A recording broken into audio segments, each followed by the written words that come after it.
que para mim nessa manhã está sendo um tempo especial, porque eu fui surpreendido de ver tantas pessoas conhecidas, tantas pessoas que marcaram a minha vida, a minha história ministerial aqui.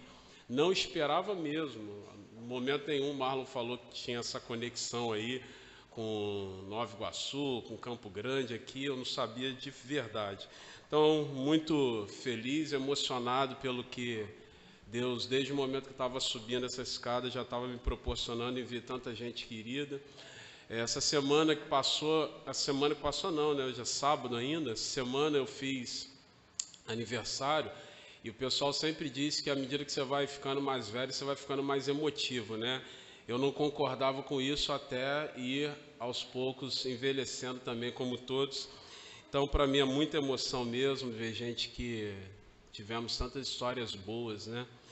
Mas deixa as falas nesse nível para um outro momento. Quero compartilhar com vocês a palavra de Deus essa manhã, uma ministração que, obviamente, vocês já sabem o tema, já foi me dado também a incumbência de falar sobre ele já há algum tempo, mas eu quero falar dentro de uma perspectiva talvez um pouco diferente. Obrigado. Falar talvez dentro de uma perspectiva um pouco diferente daquela que geralmente, da abordagem que geralmente nós assumimos quando falamos sobre o tema da libertação. A verdade é que a libertação é nada mais nada menos do que você estar desconectado de toda a amarra que limita você, que impede você de avançar, que impede você de prosperar. E há muitas pessoas, tem muita gente que acha que a libertação é exclusivamente você ser desvinculado de um ninho de demônios. O endemoniado é aquele que é um ninho de demônios. Então, querendo ou não, nós assumimos uma ideia muito pragmática, talvez seja a expressão, mas precisa não, minha cabeça voa se você tocar aí, obrigado. Mas talvez pragmática não seja a melhor expressão, mas aquela ideia protocolar de que a libertação é simplesmente você ser livre da manifestação de demônios e a pessoa que vive a perspectiva de ser um ninho de demônios. Aí você diz um endemoniado. A libertação, ela se manifesta na nossa vida como um desafio muito mais abrangente do que deixar de ser um ninho de demônios. É óbvio que se alguém tiver com a mente como um ninho de demônios, tem que ser repreendido no nome de Jesus. Nós jamais vamos nos furtar o papel de orar e repreender em nome de Jesus. Mas há aspectos, há manifestações de prisões espirituais muito mais abrangentes, muito mais complexas que a pessoa que é um ninho de demônios. Quero ler com vocês 2 Coríntios, capítulo 3, versículo 17, apenas um versículo, porque depois eu vou fazer menção de outros tantos textos. 2 Coríntios, capítulo 3, versículo 17. Abra sua Bíblia, por favor, comigo, e vamos ler rapidamente esse texto.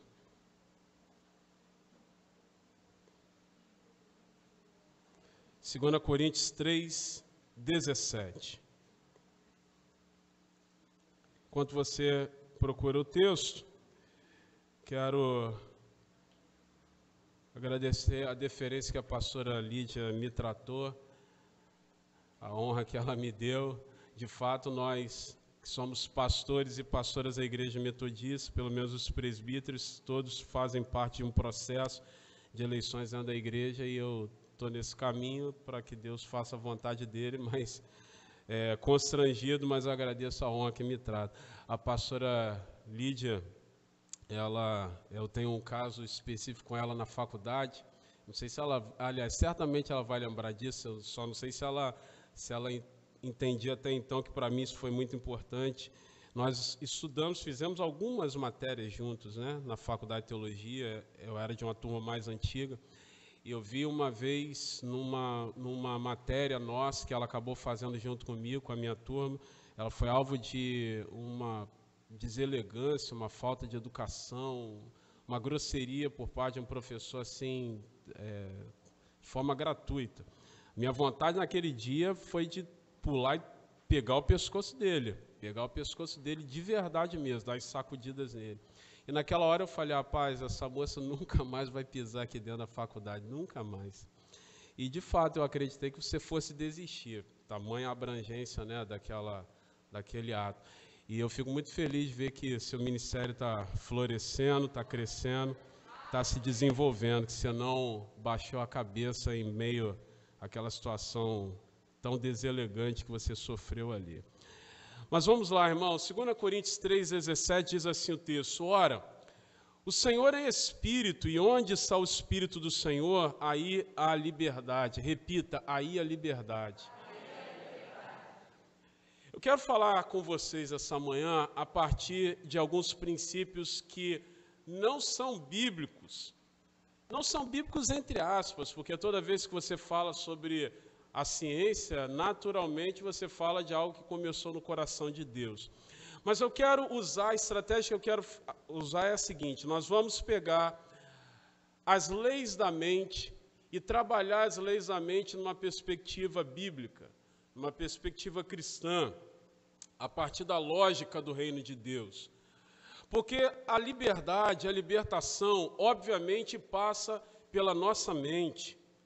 Alguém já disse há muito tempo atrás, isso é muito disseminado e eu concordo plenamente com isso, que a mente é o campo de batalha espiritual. Se você perde na mente, você perde espiritualmente. Se os demônios conseguem dominar e acessar o controle da sua mente, então você é prisioneiro. Se eles conseguem acessar o controle da sua mente, você é prisioneira. Se você consegue assumir as rédeas da sua mente e inculcar ali, e acionar ali princípios de Deus, você é livre. Não importa o que se diga, não importa o que se faça contra, se você domina os movimentos e os princípios da sua mente, você é livre. E, obviamente, ainda que eu aqui mencione leis da mente, estabelecidas, consolidadas pela ciência, por homens ou por mulheres que não naturalmente tiveram as suas vidas pautadas pela caminhada com Deus, mas como eu disse, se é uma lei da mente, se é um princípio da natureza, se é um princípio científico, obviamente essas coisas começaram, iniciaram no coração de Deus, e o que nós vamos fazer então é pegar esses princípios, essas leis estabelecidas na mente e associá-las a princípios de Deus, para que sejamos livres, para que a nossa vida flua a partir da ação de Deus. Primeira lei, que é já consolidada como lei da mente, é a lei da substituição. Repita, lei da substituição. Como eu disse, não adianta você ficar aí procurando na Bíblia, vou procurar onde está escrita a lei da substituição. Não são temas propriamente bíblicos, são leis da mente, coisas consolidadas pela ciência e que nós vamos associar com princípios à palavra de Deus. Primeira lei da mente consolidada pela ciência é a lei da substituição. Talvez você já tenha ouvido falar sobre esse princípio. A lei da substituição, que é a primeira lei da mente, diz o seguinte: esse é o princípio, vou lhes passar agora. Para você ter a sua mente desconectada de um pensamento, que não sendo tão positivo assim, que não te abençoa, que não gera para você satisfação e felicidade, você precisa obrigatoriamente substituir esse pensamento por outro. Você precisa naturalmente pegar esse pensamento e colocá-lo no segundo lugar da fila da sua mente. Aí alguém vai pensar assim, mas poxa, isso é muito difícil, porque esse pensamento fica ali, latejando, pautando a minha vida, fica ali ditando os rumos da minha existência, eu não consigo me desvincular dele, isso é impossível. A lei da mente, uma das leis da mente é que você precisa aplicar a lei da substituição. Para que você seja livre de um pensamento, você precisa ter um outro pensamento. Como eu disse que nós pegaríamos os princípios da lei da mente, leis científicas, e aplicaríamos princípios de Deus, obviamente a gente precisa de algo da palavra de Deus para confirmar isso. Um texto bíblico, em Filipenses 1:8, um texto muito famoso, diz: finalmente, irmãos, tudo que é verdadeiro, tudo que é respeitável, tudo que é justo, tudo que é puro, tudo que é amável, tudo que é de boa fama, se alguma virtude há, se há algum louvor, seja isso que ocupe o vosso pensamento. Nisso pensar em algumas outras versões. Então está claro para nós, a partir dessa recomendação do apóstolo Paulo à igreja de Filipos, que muitos anos antes os cientistas estabelecerem, dos grandes pensadores estabelecerem, sistematizarem a lei ou as leis da mente, estabelecerem que a lei da substituição é uma lei positiva, abençoadora para os seres humanos, o apóstolo Paulo, inspirado por Deus, já definiu isso nesse versículo que nós acabamos de ler. Você quer ter a sua mente livre? Você quer ter a sua vida fluindo nas ações de Deus? Você precisa substituir aquilo que não é positivo dentro da sua mente. Quer ver um exercício? Vou fazer um exercício com vocês aqui agora, muito simples. Por favor, não pensem nisso que eu vou falar agora. Eu só vou falar, mas não pensem nisso, tá bom? Não pense no monumento do Cristo Redentor. Está lá na zona sul do Rio. Não pense no monumento do Cristo Redentor agora, por favor. Vamos pensar em outra coisa, tá bom? Todo mundo? Ninguém pensou no monumento do Cristo Redentor aqui? Quem não conseguiu pensar no monumento? Quem não conseguiu pensar? Quem pensou em outra coisa? 1, 2. Mais alguém? Só vocês dois, mentirosos? Aliás, só vocês dois? Estou brincando, é porque eles já estão aplicando a lei da substituição, né? Estou brincando. Mas vocês vejam, algo simples, você já matou de cara que não era para pensar, mas você pensaria. Porque a lei da substituição é exatamente isso, você não vai conseguir se desvincular de algo que já está na sua mente, que você é provocado a pensar. Então, a ciência diz o seguinte, e a palavra de Deus corrobora, a lei da substituição é um benefício de Deus para a nossa mente. Você só consegue pular algo que está ali, pautando a sua vida e a sua mente, se você substituir por um outro pensamento. Se você assumir uma outra figura como prioritária para você. Não adianta apenas que dominicalmente, semanalmente, a pastora Lídia, o pastor Zé Carlos, seu corpo de liderança, venha aqui a esse altar e diga, olha, não pense nisso, tenha uma outra postura, tenha uma postura diferente em relação a esse princípio na sua vida, viva a liberdade de Deus nessa área da sua vida. Não adianta o quanto a nossa narrativa e a nossa retórica cristã bata na tecla de que algumas coisas são importantes e outras são muito mais para nós, se nós não substituirmos isso na nossa mente. Aí vem o apóstolo Paulo e nos ajuda na prática, nos ajuda como isso deve acontecer processualmente na nossa vida.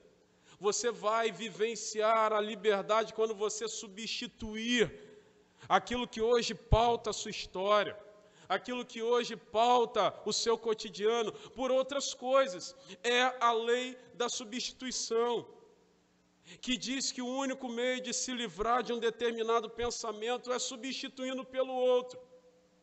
Você pode pedir que eu coloque a mão sobre a sua cabeça, jogue 1 litro de óleo sobre você e declare que você nunca mais será pautado por tais pensamentos ou motivações. Eu posso fazer isso, mas na prática isso não acontecerá na sua vida se você não assumir os princípios e a orientação de Paulo à igreja de Filipos. Tudo o que é verdade, tudo o que é puro, tudo o que é respeitável, tudo que tem conexão com Deus, tudo que de alguma forma te projeta para Deus e projeta a santidade dele na tua vida. Se todas essas coisas forem prioridade para você, naturalmente, toda manifestação do inferno que tenta anular a tua vida em Deus, manifestando pensamentos que pautem a tua vida, te levando para longe de Deus, vão ser substituídas. Eu não estou aqui para inviabilizar na sua alma ou para gerar para você uma ação menos potente da mão na cabeça, da oração intensa, da consagração do óleo sobre a sua cabeça. Nada disso, porque eu creio nessas coisas e nós vamos orar uns pelos outros daqui a pouco. Eu creio em tudo isso e seria tolice minha vir aqui falar contra. Mas é óbvio que quando Deus fez o ser humano, quando Ele criou ali aquele boneco de barro, Ele colocou mais de 10 milhões de conexões nervosas dentro do nosso crânio e chamou isso de mente. Então, eu sou inteligente suficientemente, você também, para entendermos que as conexões da nossa mente não se resolvem ou não são alinhadas simplesmente desconsiderando aquilo que Deus colocou como complexidade. Nós somos inteligentes o bastante para saber que a oração tem o seu lugar, que o jejum tem o seu lugar, mas aspectos da nossa vida a nível científico são parte da ação de Deus. Foi Deus quem fez a nossa mente, foi Ele quem fez o princípio da substituição. Foi Ele quem inspirou Paulo para dizer: quer ser livre na sua mente? Então pense naquilo que é louvável, pense naquilo que vem de Deus. Deus não criou o ser humano na complexidade que é, simplesmente para a gente falar, olha, em 2 horas de culto isso se resolve. Então comece a entender que o processo de libertação vai ser iniciado na nossa vida quando nós entendermos como que Deus age. E Deus fez a nossa mente assim. Deus fez a nossa mente dessa forma. Então, primeira lei da mente, lei da substituição. Você quer ser livre de algo que tem pautado a sua vida, de um pensamento, de uma ideologia de vida que tem te arrastado para longe de Deus? Comece a colocar como prioridade da sua vida aquilo que é santo, aquilo que é elogiável, aquilo que você tem ouvido desse altar, dos seus pastores ou de onde você tem congregado. Comece a colocar em prática na sua mente aquilo que de alguma forma te associa a Deus, e você vai ver que naturalmente os seus pensamentos serão substituídos por pensamentos que exaltam o nome de Deus. Um outro princípio, uma outra lei da mente é a lei do relaxamento. Repita, lei do relaxamento. Vou repetir. O que eu estou fazendo aqui é pegando leis consolidadas à ciência da mente e aplicando princípios bíblicos sobre essas leis, por entender que a ciência é uma complexidade gerada no coração de Deus e que há princípios bíblicos inspirados por Deus em homens e mulheres que escreveram exatamente essas coisas para que a gente saiba. Então, a primeira lei da mente é a lei da substituição. Segunda lei é a lei do relaxamento. A lei do relaxamento diz que em toda atividade mental, o esforço ou a sobrecarga de esforço é a derrota de si mesmo. É quando você se auto-sabota. Então, alguém disse, olha, nós precisamos estabelecer a nossa mente a partir da lei do relaxamento. Quanto mais esforço mental, menos resultado você vai ter. Aí vem o texto bíblico, no Salmo 37, 7, diz o seguinte: descansa no Senhor, entrega o teu caminho a Ele. Não se arrebente, vou usar a expressão popular, não se arrebente, não se destrua nos seus próprios caminhos. Só é possível assumir a lei do relaxamento quem conhece Deus, porque ninguém confia em quem não conhece. Você vai pegar a sua carteira, você vai entregar a sua carteira a quem você conhece. Olha, eu preciso resolver uma coisa aqui, você pode ficar com a minha carteira? Você nunca vai falar isso para um estranho. Você vai falar para quem você conhece intimamente. E tem pessoas que acham que com Deus é diferente. que vai confiar em um Deus que não conhece, que vai confiar em um Deus que você não se relaciona. Então, quando nós vemos um texto como Salmo 37:7, as pessoas vão simplesmente romantizar isso. Descansa no Senhor, confia nele, você não vai se arrebentar nos seus próprios caminhos, confia no Senhor. Isso para muita gente é romantizado, porque elas entendem que simplesmente porque se refere a Deus ou sobre Deus, você vai naturalmente entregar o controle da sua vida e descansar nele. E a gente sabe, talvez todos aqui já chegaram a essa conclusão, que na prática não é assim que funciona. Que na prática, na hora do pega para capar mesmo, na hora que o negócio estreita, você luta com Deus para fazer do seu jeito. E essa luta, essa briga para fazer e para ser sempre do nosso jeito, é que tem cansado as mentes. É que nos leva a um nível de exaustão tão tremendo que começa a se abrir brecha para a ação demoníaca. Lembra que eu falei no início do endemoniado, do ninho de demônios? Para alguém chegar no nível de permitir que a sua mente seja um ninho de demônios, e o diabo vai lá e saqueia a mente da pessoa, rouba a mente da pessoa e a controla, é porque muitos passos anteriores a esse princípio foram dados equivocadamente. Muitos passos equivocados anterior ao princípio de ser tomada a sua mente por inteiro por demônios foram dados. E um desses passos é a exaustão da mente. É quando nós lutamos internamente com as vontades de Deus para ser do nosso jeito. E como eu falava, ninguém confia em quem não conhece. Ah, mas é Deus, é diferente. Não é. Deus é uma pessoa. Deus criou o ser humano à sua imagem, à sua semelhança. Se nós somos a imagem e a semelhança de Deus e Deus é metafísico, isso significa que Deus não tem a orelhinha igual a minha, Deus não tem a boca igual a minha, Deus não tem os olhos como eu tenho, as mãos dele não são iguais às minhas. Se eu sou imagem e semelhança de Deus e ele é metafísico, não é fisicamente então que eu me pareço com ele. Nós fomos criados à imagem e semelhança de Deus porque temos uma personalidade, porque somos pessoas, porque desenvolvemos relacionamento pessoal. Relacionamento com Deus, então, é relacionamento pessoal. Se você não se relaciona, você não confia. Se você não se relaciona, você não conhece. Se você não conhece, você não confia. E se você não confia, você não descansa nele. Logo, a lei do relaxamento está longe de você. Sua mente está sempre trabalhando para forçar a ser do seu jeito. Sua mente está sempre em atividade plena para que você dê conta daquilo que é a sua demanda. A sua mente está sempre trabalhando para criar esquemas, para que no final das contas você se satisfaça. Existem pessoas exaustas nas nossas igrejas, não porque elas estão virando massa e simplesmente edificando casas ou assentando tijolos dia após dia, uma atividade tradicionalmente braçal que as cansa. Não exatamente por isso. Mas existem pessoas exaustas nas nossas igrejas e por isso abrindo brechas para atividade demoníaca nas suas vidas. Simplesmente porque as suas mentes estão toda hora trabalhando para dar conta de que no final elas tenham os resultados que elas esperam. Isso é cansativo demais. Isso tem levado pessoas à exaustão espiritual.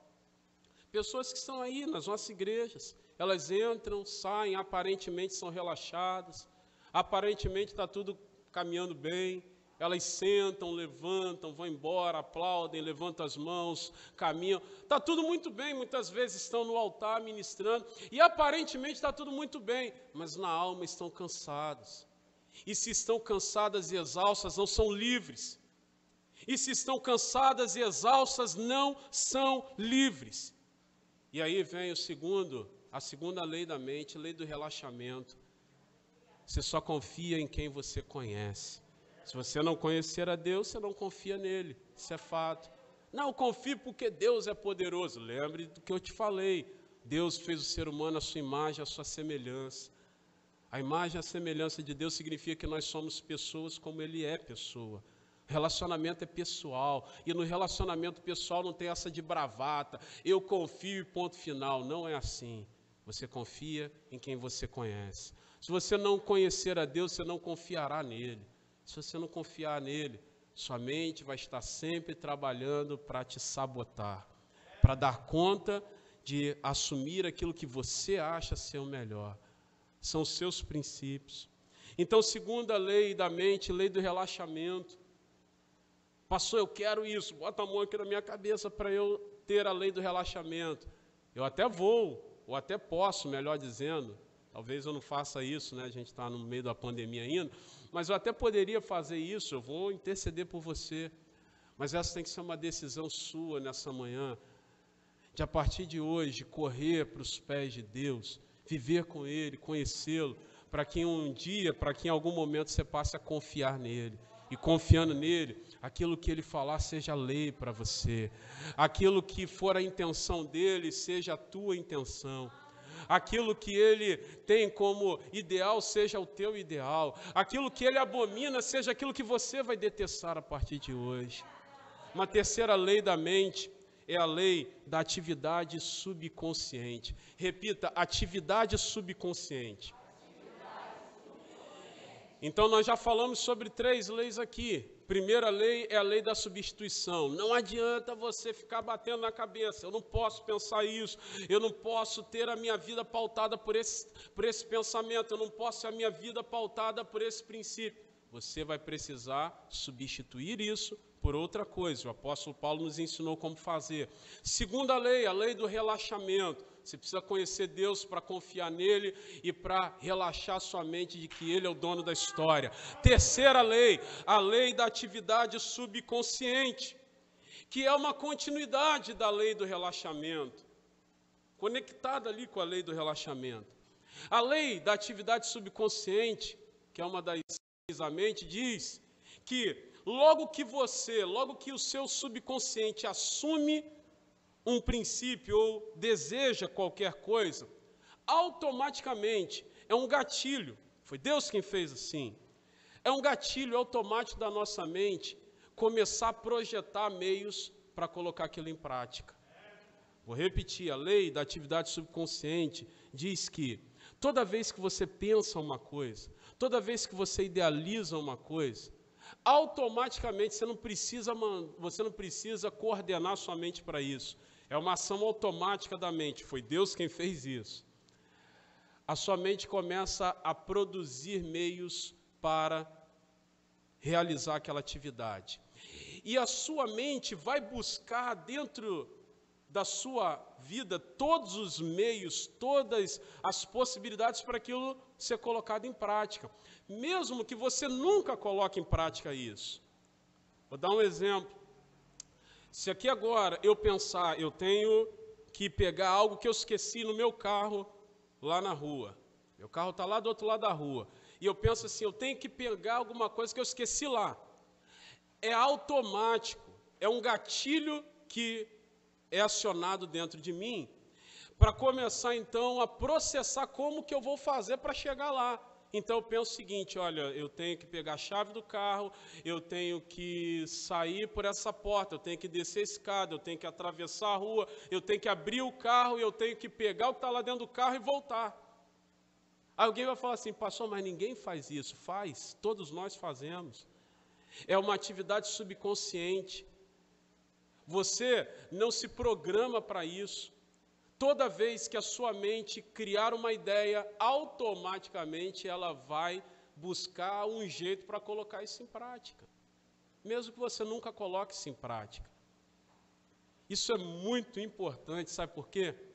Porque se nós conseguirmos usar isso ao nosso favor, você não será mais presa fácil aos demônios. Você não será mais prisioneiro de qualquer que seja a prisão espiritual.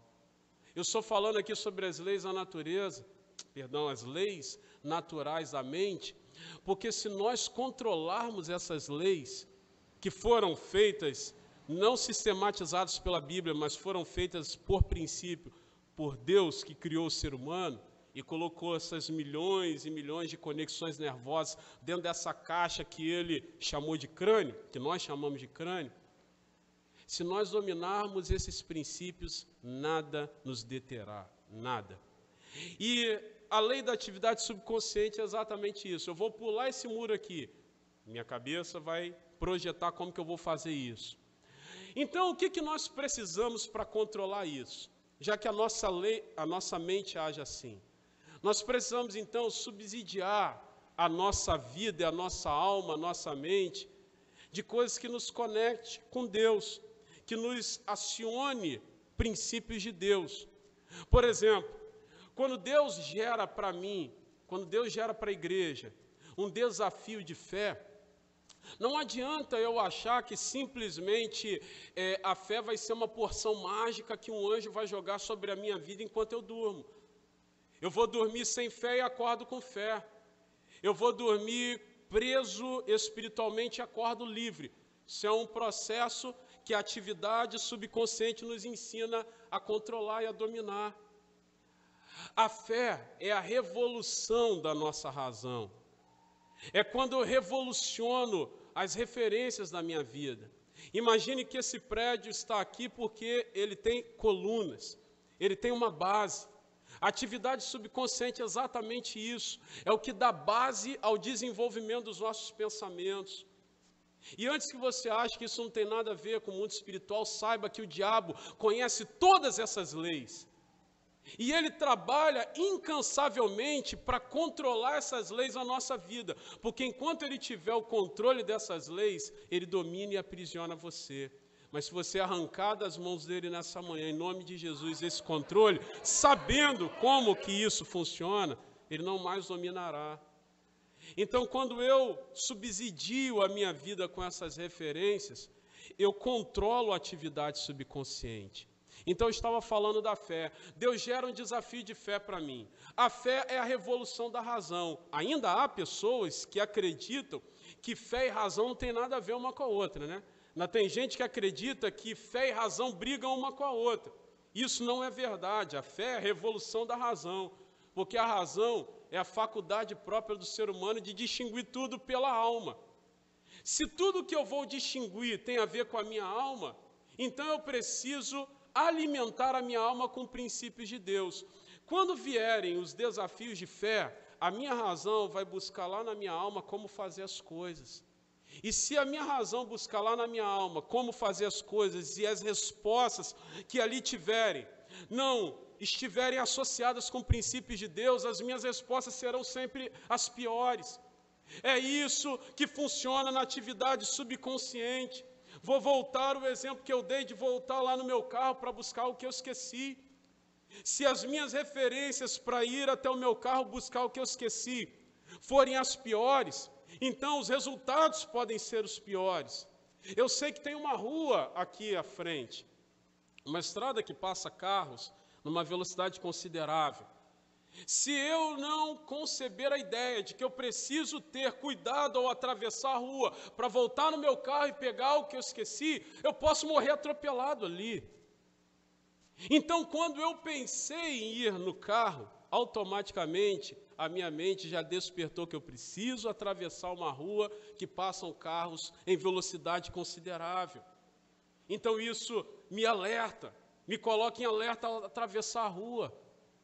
Se você não alimentar a sua alma com o conhecimento de Deus, com princípios de Deus, nos momentos cruciais, a sua razão vai buscar na sua alma elementos para colocar em prática aquilo que a mente pensou, e se lá não tiverem coisas positivas, ela vai buscar e sugar o que tiver lá. E talvez ela encontre na sua alma coisas que não são boas. Alguém vai dizer, pastor, isso é complicado, né? Complexo mas é assim a nossa mente. E foi Deus quem fez. Foi Deus quem idealizou isso. Foi Deus quem criou esse gatilho na nossa alma. E o diabo também sabe disso, como eu falei. E é por isso que ele tem derrotado muitos bons crentes. É por isso que tem muita gente boa nas nossas igrejas que não avançam. É por isso que tem muita gente com boa intenção nas nossas igrejas que nunca prospera na vida espiritual. É por isso que existem igrejas inteiras, que, não obstante tendo muitas boas condições de avançar, nunca saem de darem voltas em torno do seu próprio eixo. É por isso que tem ministérios inteiros que não avançam e não frutificam, porque eles ficam dando volta em torno de si mesmos e não avançam. Porque, não obstante terem uma boa intenção, a atividade subconsciente sempre os trai. Porque eles idealizam uma coisa, eles têm uma boa ideia, eles têm uma boa projeção em Deus, mas aquilo que subsidia a prática daquilo que eles pensam não trabalha favoravelmente a eles. E eu começo então a permitir que a minha mente trabalhe ao meu favor, a favor daquilo que Deus projetou na minha mente, se eu alimentar a minha alma, a minha vida com tudo aquilo que vem de Deus. A atividade subconsciente diz, quando eu penso em alguma coisa, a minha mente vai buscar em todas as partes do meu corpo, vai bater lá no dedo mínimo do meu pé, vai passar pelas minhas pernas, pelos meus braços, vai buscar em qualquer lugar que passe sangue pelas minhas veias, buscando energia, buscando conhecimento, buscando experiência para colocar aquilo em prática. E é por isso que nessa manhã você pode ser livre em Jesus, porque nós estamos aqui ouvindo a palavra dele, levantando as mãos como já nos foi provocado a fazer, para exaltar esse Deus poderoso, para que a ação dele seja completa na nossa vida, para que em todo momento que a sua mente idealizar algo, ou Deus gerar um desafio de fé, a sua mente vai buscar na sua alma referências, e sabe o que ela vai encontrar lá? Vai encontrar o poder de Deus, vai encontrar a unção de Deus, vai encontrar dons que Deus liberou sobre a tua vida nessa manhã. Vai encontrar resposta de Deus, vai encontrar palavra de Deus, vai encontrar revelação que veio do alto. A minha mente não vai trabalhar mais contra mim, vai trabalhar ao meu favor. Toda vez que a minha mente idealizar algo, ela vai buscar na minha alma referências para colocar isso em prática e vai encontrar princípios de Deus por andarmos com Deus. Alinhe todas as leis da natureza ao seu favor. Eu vou caminhar já para encerrar, espere, já vou caminhar, obrigado. Existe uma outra lei, eu vou ser mais rápido com essa, porque é uma lei que a gente geralmente fala com mais recorrência nas nossas igrejas, que é a lei da prática, repita, a lei da prática. A lei da prática, como a própria expressão já diz, é que você não seja, como disse Tiago lá em Tiago 1:22, não seja apenas ouvinte, mas seja praticante. Existe um princípio que não é parte da lei, diretamente da lei da mente, mas existe um princípio que a ciência já consolidou. O que você está ouvindo aqui agora, dia 21 de agosto, o que você está ouvindo aqui agora, você está considerando relevante para você, sim? Se amanhã, dia 22, você não colocar isso em prática, isso continua lá. Você não vai lembrar, poxa, ontem o pastor, a pastora falou isso, bacana. Na segunda-feira, dia 23, você não colocou isso em prática, você não pensa sobre isso, poxa, legal, bacana. A partir do terceiro dia, isso é consolidado pela ciência, a partir do terceiro dia, se você não colocar em prática o que você ouviu 3 dias antes, a sua mente naturalmente começa a fazer a seleção. Não tem aquela pasta de arquivos assim, cheia de fileiras de pasta, aquela gaveta cheia de arquivos? Você vai pegar aquela pasta e vai colocar lá para o final da fila. É assim que a nossa mente faz. É por isso que Tiago diz, não seja apenas ouvinte, mas praticante. Porque ele sabia, inspirado por Deus que criou a nossa mente, que se você não colocar em prática o que você ouve, a sua mente, a partir do 4º dia, terceiro dia é o limite para ela, a partir do 4º dia, venceu 3 dias, ela vai pegar aquilo e vai colocar para o final da fila. Você ainda vai lembrar, mas vai perdendo impacto até que isso suma. Quantas coisas você já ouviu tremendas de Deus na sua vida que não fizeram qualquer sentido prático para você, que você não colocou em prática. Então a lei da mente diz, lei da prática. A repetição nos leva ao êxito. Uma outra lei da mente, já caminhando para fechar, é a lei dos dois fatores. Repita, lei dos dois fatores. Isso aqui é importante, sabe por quê? Porque a ciência diz o seguinte: cada pensamento tem dois fatores, por isso se chama lei dos dois fatores. Tem o crescimento, tem o conhecimento e tem o sentimento. É a lei dos dois fatores. Tudo que você pensa tem dois fatores sempre. O que você conhece sobre aquilo e o que você sente sobre aquilo. Não adianta você achar que todos os resultados do que você pensa vão ser baseados exclusivamente naquilo que você conhece. Você faz muito do que você sente. São dois fatores. Unidos geram as atividades práticas. Você pode conhecer muito de algo e até saber que aquilo é satisfatório, positivo, mas se você não sentir isso, você não faz. E daí vem a necessidade das experiências com o Espírito Santo. Daí vem a necessidade desses ambientes que nós criamos aqui como igreja. Porque nós não estamos aqui para sentir nada, isso é fato. Quem foi me ouvir aqui já deve ter me ouvido falar isso várias vezes, né? Eu tenho problema sério quando alguém abre o culto falando, nós estamos aqui para sentir Deus. Não, você não está aqui para sentir nada. Você está aqui para adorar a Deus. O sentir é consequência. Mas quando eu falo conhecer e sentimento, não é nesse aspecto de um emocionalismo que te leva a fazer algo, não.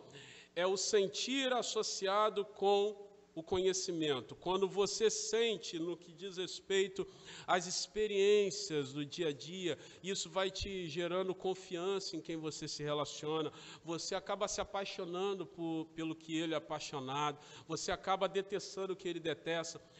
Isso faz com que o que você conhece de Deus e o que você sente a partir do que você vai experimentando no cotidiano com ele, leve a sua mente sempre a decidir pelo melhor. É o que a gente chama de sabedoria.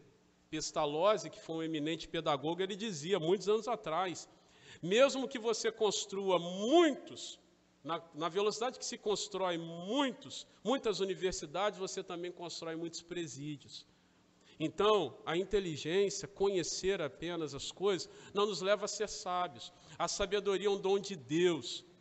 E muita gente é prisioneira, é escrava, não é livre, porque não é sábia, porque não sabe decidir pelas melhores coisas, porque até conhece alguma coisa, mas não consegue sentir aquilo, não consegue ser impulsionado para as melhores decisões. E a lei dos dois fatores diz isso. Você quer ser sábio? Você quer ser sábio? Quer ser livre para ser sábio e sábia?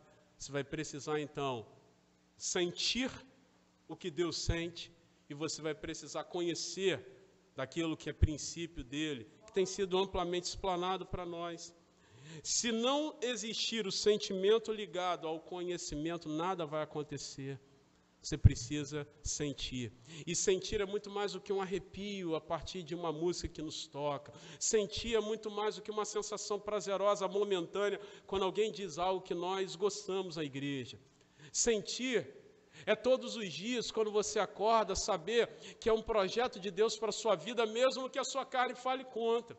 Sentir é você assumir as prioridades de Deus, mesmo quando dizem para você que aquilo não vale a pena, porque você andou com Deus suficientemente, o bastante, para saber que tudo que Deus faz é perfeito.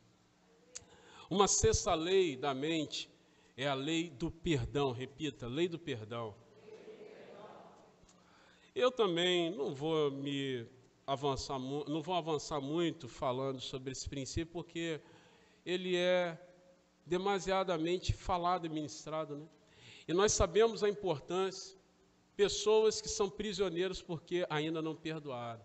Eu já tive diversas experiências como pregador do Evangelho, não só como pastor, mas como pregador do Evangelho, eu já tive diversas experiências de ver pessoas aprisionadas por falta de perdão. Porque amarrar o seu coração em uma determinada situação que as magoou, que elas tiveram todo o direito de ficarem aborrecidas com aquilo, mas ficaram amarradas ali. E perdão não significa ter direito ou falta de direito. Tem gente que confunde, né? Não, mas fulana me magoou, então eu tenho direito de ficar chateado com ela. Você tem até direito de ter ficado chateada mesmo, mas você não tem o direito de permanecer aprisionado naquele sentimento. Porque se fulano fez algo muito ruim, se cicrano fez algo muito ruim contra você, é natural que você fique chateado com aquilo. Mas não é o seu direito permanecer associado àquele sentimento. E é uma decisão sua, que não tem nada a ver com o outro. Veja o caso de Isaac. Isaac era filho de Abraão, tinha uma promessa sobre ele de expansão. E ele foi cavando poços, e nada dava certo para ele. Cavou um poço, falaram, tem lixo aqui, esse poço é nosso. Cavou um outro, os filisteus falaram, não, esse poço aí também é nosso. Aí ele cavou um outro poço, nenhum filisteu brigou. Ele falou, poxa, pelo menos esse, né? Esse poço é Reobote, nos deu o Senhor um lugar espaçoso, mas não tinha água no poço. E você só cava poços para ter água. É o único sentido. Não é para você brincar de pique-esconde dentro do poço, né? É para ter água dentro dele. E não teve água. Aí a Bíblia diz que quando ele se reconciliou com Abimeleque, experimentaram ali o princípio do perdão, automaticamente um dos servos de Isaac veio até ele e disse o seguinte, meu senhor, lembra aquele poço que nós cavamos, que ninguém brigou por ele, mas também não tinha água, nós acabamos de achar água nele. Ele cavou, mas só quando ele perdoou é que veio a água. Essa é uma lei da mente estabelecida não por cientistas cristãos, não por princípios genuinamente associados a um versículo bíblico. Eles não pensaram nisso. Eles estudaram a mente e entenderam. Toda vez que o ser humano perdoa, ele libera a sua mente. E isso é confirmado na palavra de Deus. Você está aqui agora e, pastor, repreende esse demônio. Talvez o demônio da sua mente, talvez o demônio que aprisiona você, talvez o demônio que aprisiona a sua vida financeira, a sua vida relacional, emocional. Você está sempre em altos e baixos, é essa escravidão da falta de perdão. E eu fecho, falando da última lei da mente, a lei das coisas que remoem e que crescem. É assim mesmo o nome da lei, repita, lei das coisas que remoem e crescem. Lei das coisas que remoem e crescem, é uma lei da mente. E a última, para a gente fechar, para a alegria nossa aqui, para a gente fechar esse tempo de ministração. Lei das coisas que remoem e crescem. Tem um versículo bíblico associado a isso que eu quero compartilhar com vocês. Mas essa lei, ela diz o seguinte, as coisas que você vai remoendo, elas vão crescendo dentro de você e ela se torna uma fortaleza da sua mente. É uma lei da mente, olha que coisa interessante. Não foi um pastor, não foi uma pastora, não tem esse princípio no texto bíblico literalmente com essa expressão, mas não por coincidência, porque Deus que criou a mente humana, existe aqui uma associação com o princípio bíblico, que fala que as coisas que remoem crescem, o que você permite que ocupe a sua mente vai aumentar na sua própria vida. Aí vem o texto bíblico que fala o seguinte, olha, assim como você se vê na sua alma, assim você o é. Aí vem Deus e fala com o povo de Israel através do profeta Jeremias o seguinte, eu é que sei os pensamentos que tenho sobre vocês, pensamentos de coisas boas e não de coisas más, para que no final das contas aconteça como eu desejo na vida de vocês. Eu é que sei os pensamentos que tenho sobre vocês. Eu é que sei o que tem que crescer dentro de você. Se você se vê como eu penso que você é, assim você será na sua alma. Essa é uma lei da mente, que tem aprisionado muitos homens e mulheres bons de Deus, bons obreiros, bons instrumentos de Deus, pessoas que voariam, mas não voam, porque a lei das coisas que remoem e crescem acabam dominando as suas vidas, porque de alguma forma elas ainda não se descobriram em Deus, não conseguem saber o que Deus pensa sobre elas.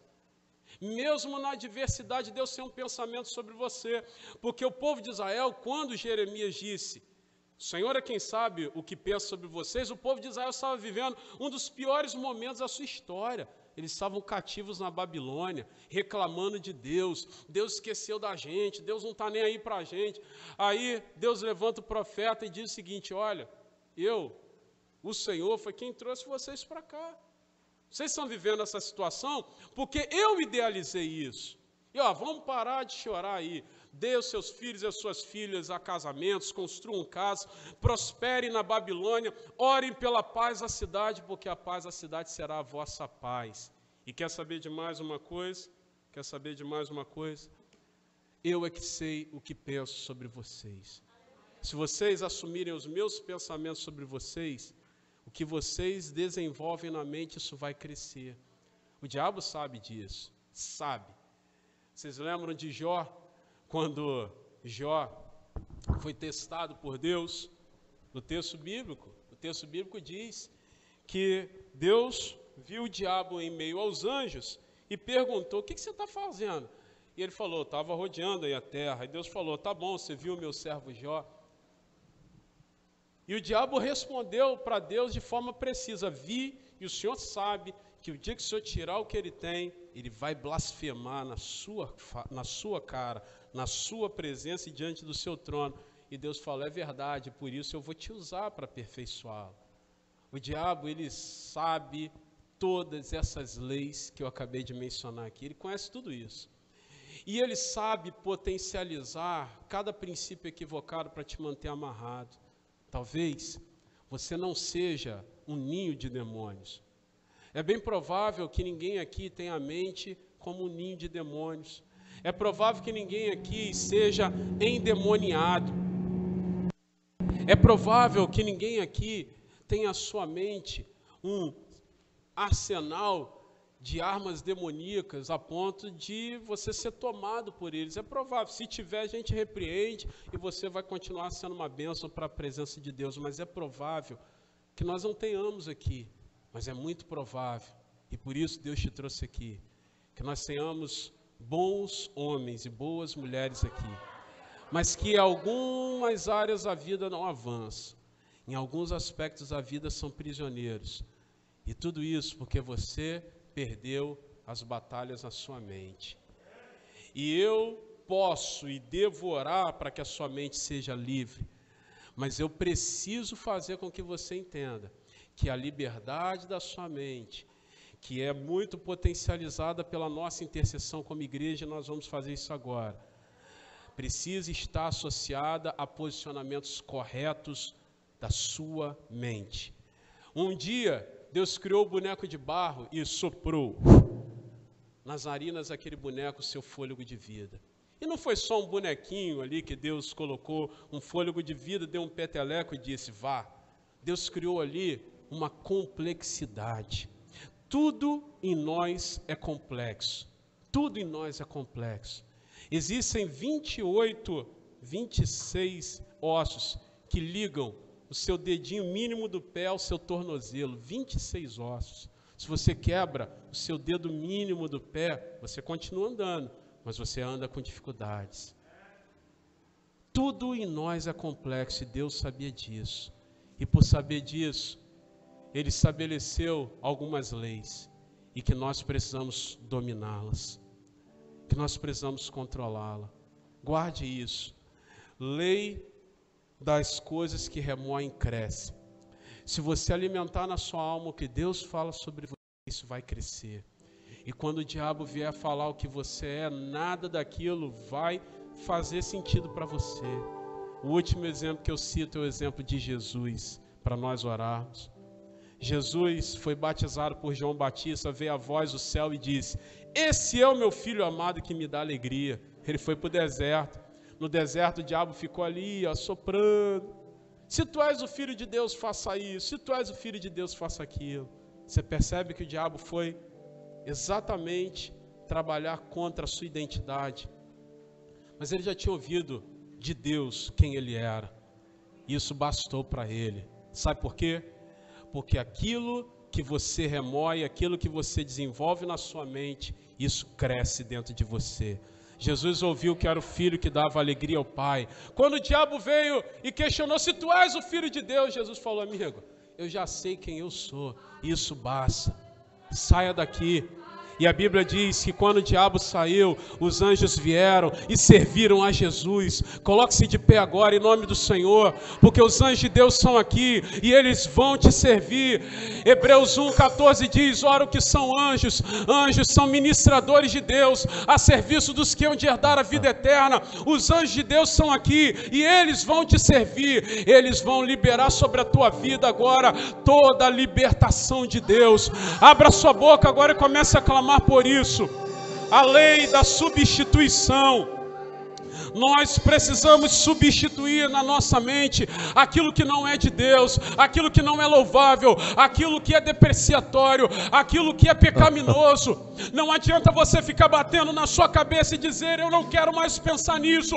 Comece agora a pensar nas coisas do alto e naturalmente as coisas de Deus vão substituir as coisas do inferno.